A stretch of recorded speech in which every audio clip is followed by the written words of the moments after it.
Hello, welcome to a video for this Nikon that I have for sale. This is an S9900. It's part of the Coolpix family.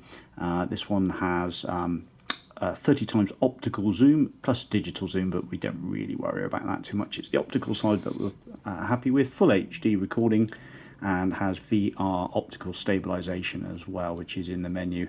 VR is normally on the quite fancy DSLR cameras. Accessory wise, well, there's a battery in the camera. You will need your own SD card, so it's just an SDHC or XC. To charge the battery, there's a USB socket on the side, and essentially just plug that in the mains and plug that into the side of the camera, and then there's a green LED that displays, and that will show that it's charging. It will automatically cut out when it's fully charged. The battery, by the way, is a Duracell. It's an aftermarket. It's not the original one. There's a data transfer cable, which allows you to be able to transfer and manipulate the files from the camera to the computer, and that also will charge the camera via a power bank. If you want to take one of those out with you in your camera bag, you can just top the battery up. Because they're relatively small batteries, they don't last a huge amount of time, because obviously the camera is built for size. This one does have this little tripod, which is handy for holding the camera. Let's just put it out like so. So we can hold it like a trigger effect towards us, like that. If you plop the screen out, you can do the selfie work. And if you pop it like this, you can do your videoing at full arm's length, and also from the hip and up in the air, because the screen comes out and tilts round. I'll just zoom in on something a second. So if we just zoom in on our little little thing there, it's going to go far too close to focus at that level. Let's try something else. Have we got anything else? Anyway, it's not going to operate the full zoom because we're way too close to everything here, tucked up in the corner.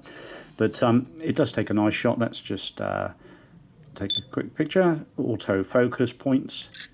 So there we go. That's the image we've just taken. If I just press play, it's all a bit bright, isn't it? Anyway, there we go. So the screen's nice. It's got a screen protector on it. The actual whole camera is in nice condition. There's a built-in flash, which is like a toaster eject. Actually, does it tilt? I think you could tilt it if you needed to, but you just pop it back in manually. Dedicated record button and play buttons. The north, south, east buttons will work fine. The rotation wheel works nicely. Dedicated button for Wi-Fi. Back of the camera in nice condition as well. Serial number present, battery compartment and battery lid all fine.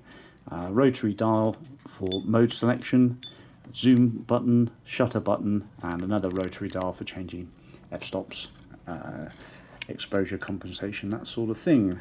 NFC button on the side by the looks of it. And let's just take it off of the camera tripod.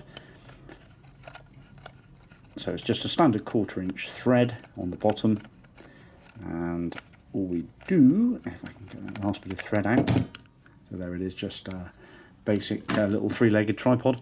When you turn the camera off, I mean, let's just look at that zoom barrel a second, and the lens, because the lens is in really nice condition. That's the autofocus system.